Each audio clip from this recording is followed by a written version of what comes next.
শেখ মুজিবুর রহমান স্বাধীনতা 7 তারিখ ঘোষণা করলো না কেন? হাসিনা পাকিস্তানিদের জিপে করে সিএমএইচে গেছে, তার বাচ্চা সেখানেই হয়েছে। তিনি বাংলাদেশের প্রধানমন্ত্রী হইতে চান নাই, তিনি বাংলাদেশের স্বাধীনতা চান নাই, যার কারণে তিনি পাকিস্তানিদের হাতে আত্মসমর্পণ করলেন। আমরা যখন যুদ্ধ করি, সে তখন পাকিস্তানের মুরগি আর ছাগলের মাংস খাচ্ছিল। 26শে মার্চ কাল রাতে যেটা বললেন যে আপনার পরামর্শে শহীদ প্রেসিডেন্ট জিয়াউর রহমান ঘোষণা করেছেন, যুদ্ধ ঘোষণা করেছেন, এটা আসলে 26 তারিখ কেন হলো? মানে এর আগে কেন হলো না? আর যদি 2 দিন দেরি হতো তাহলে বাংলাদেশের পরিস্থিতি আসলে কি হতো? এটা তো হাইপোথেটিক্যাল প্রশ্ন। একটু শুনুন। শেখ মুজিবুর রহমান স্বাধীনতা 7 তারিখ ঘোষণা করলো না কেন? এটা তারই ব্যাপার ছিল। সে ভয় পেয়েছিল, সে পাকিস্তানের প্রধানমন্ত্রী হইতে চেয়েছিল। আমরা সময়ের অপেক্ষায় ছিলাম। আমরা শুধু বিদ্রোহ করলে তো হবে না, সমগ্র জাতিকে এই বিদ্রোহের জন্য প্রস্তুত হতে হবে। আমরা যখন দেখলাম বাংলাদেশের সমগ্র জনগণ পাকিস্তানের বিরুদ্ধে একটা যুদ্ধের জন্য প্রস্তুত, স্বাধীনতা অর্জন করার জন্য প্রস্তুত, এই সময়টা আমরা বেছে নিলাম।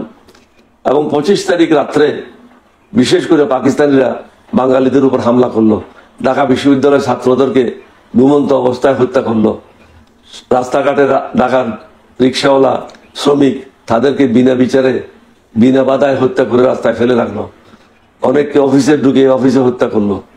সুতরাং এটা জানতে পেরে আমরা বিদ্রোহ পরিকল্পনা করেছিলাম বহু আগে থেকে, ফেব্রুয়ারি মাস থেকে। তৎকালীন লেফটেন্যান্ট কর্নেল আমার চৌধুরী ছিল আমাদের বিদ্রোহের নেতা। তৎকালীন মেজর জিয়াউর রহমান, আমরা 3 জনে মিলাই পাকিস্তানের বিরুদ্ধে বিদ্রোহের পরিকল্পনা করি। এটা তো হঠাৎ করে একটা অস্ত্র হাতে নিয়ে দৌড় দিনে, যখন দেখলাম যে সমগ্র বাংলাদেশ ঐক্যবদ্ধ, বিডিআর আমাদের সাথে, তৎকালীন ইপিআর আমাদের সাথে থাকবে, ছাত্র জনতা আমাদের সাথে থাকবে, বেঙ্গল রেজিমেন্টগুলি প্রস্তুত, পুলিশেরা প্রস্তুত, আমরা সেই প্রস্তুতিগুলি দেখলাম। অন্যদিকে পাকিস্তানি যখন আক্রমণ করলো, সে আক্রমণ প্রতিহত করার জন্য, বাংলাদেশকে স্বাধীন করার জন্য আমরা অফিসিয়ালি বিদ্রোহ করলাম শহীদ রাষ্ট্রপতি জিয়াউর রহমানের নেতৃত্বে। আচ্ছা, তখন আমার চৌধুরী সাহেব ছিল না, কারণ ওনাকে 25 তারিখ রাত্রে নির্মম ভাবে জিপের পিছনে টেনে হেঁচড়ে মেরে ফেলা হয়। তিনি বেঁচে থাকলে হয়তো তিনি আমাদের বিদ্রোহের নেতা হতেন। আপনারা দুজন, আপনি এবং শহীদ প্রেসিডেন্ট দুজন, আমরা দুজনেই জীবিত ছিলাম। আচ্ছা, যেটা বললাম যে যদি 2 দিন দেরি হতো এই ঘোষণাটা, তাহলে আমাদেরকে অনেককে মৃত্যুবরণ করতে হতো। আচ্ছা, শেখ মুজিবকে আমরা বারবার অনুরোধ করেছিলাম যে আপনি অনুমতি দিলে বাংলাদেশের স্বাধীনতা আমরা অনায়াসে আপনার হাতে দিতে পারবো। কারণ তখনও পাকিস্তান সেনাবাহিনীরা প্রস্তুত ছিল না।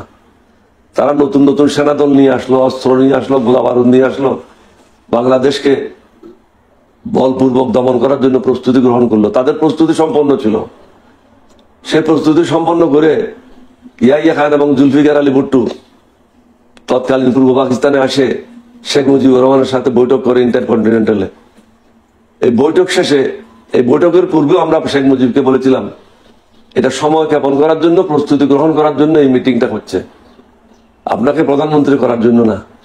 তিনি বাংলাদেশের প্রধানমন্ত্রী হইতে চান নাই, তিনি বাংলাদেশের স্বাধীনতা চান নাই, তিনি বাংলাদেশের মুক্তিযুদ্ধ চান নাই, যার কারণে তিনি পাকিস্তানিদের হাতে আত্মসমর্পণ করলেন। পাকিস্তানিদের সাথে বিনা কারণে হোটেল ইন্টারকন্টিনেন্টালে 3 দিন সময় জ্ঞাপন করলেন। এবং সর্বশেষ তিনি মিটিং থেকে বেরিয়ে কি বললেন? আগামীকাল থেকে সারা দেশে হরতাল। অর্থাৎ তিনি হরতালের বাইরে কিছু দেখার তার সুযোগ ছিল না, বা তার রাজনৈতিক সে প্রজ্ঞাও ছিল না। তিনি যদি আমাদেরকে সময় মতো যুদ্ধ করার জন্য অনুমতি দিতেন, তাহলে হয়তো এতগুলি লোক হতাহত হতো না। আচ্ছা, আপনারা বীর বিক্রম, কেউ বীর প্রতীক, কেউ বীর শ্রেষ্ঠ হয়েছে, কারণ তারা যুদ্ধ করেছে। কিন্তু শেখ মুজিবুর রহমানকে স্বাধীনতা স্থপতি বলা হয়, তার কোনো পদক নেই।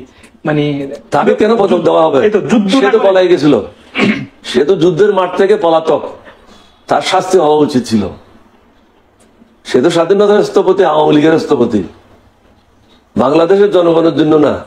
আমরা যখন যুদ্ধ করি, সে তখন পাকিস্তানের মুরগি আর ছাগলের মাংস খাচ্ছিল বসে বসে।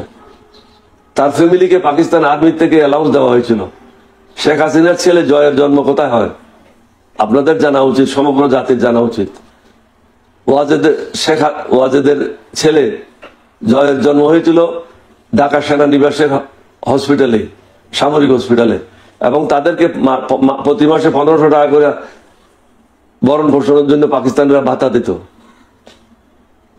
পাকিস্তানের বাতা নিয়েছে, পাকিস্তানের সব সুযোগ সুবিধা নিয়েছে। হাসিনা পাকিস্তানিদের জিপে করে সিএমএইচে গেছে, তার বাচ্চা সেখানেই হয়েছে। সুতরাং বাংলাদেশের স্বাধীনতার জন্য তাদের কি অবদান, যার জন্য তো বাংলাদেশে এই অবস্থা করেছে, লুটপাট করে। আপনারা এখন দেখেছেন শ্বেতপত্র পাবলিশ হয়েছে, 28 লক্ষ হাজার কোটি টাকা শেখ হাসিনা এবং তার দলের লোকেরা লুটপাট করে বাংলাদেশ থেকে নিয়ে গেছে। আজকে বাংলাদেশকে ভিক্ষার জুলি করে ছেড়ে দিয়ে চলে গেছে। এটার থেকে বের হওয়া খুবই কঠিন কাজ। সমগ্র জাতিকে ঐক্যবদ্ধ হতে হবে, সব রাজনৈতিক দলকে দলমত নির্বিশেষে ঐক্যবদ্ধভাবে যারা অন্তর্বর্তীকালীন সরকার আছে তাদেরকে সাহায্য করতে হবে, সহযোগিতা করতে হবে। শুধু নির্বাচন করে পাগলামি করলে হবে না। দেশটাকে সঠিক পথে আনার জন্য পদক্ষেপ নিতে হবে, সাহায্য করতে হবে, সহযোগিতা করতে হবে। স্যার, আপনি 26 তারিখ মার্চ 1971 আপনি কোথায় ছিলেন? আমি প্রথম যুদ্ধ শুরু করি চট্টগ্রাম সিডিএ মার্কেট থেকে।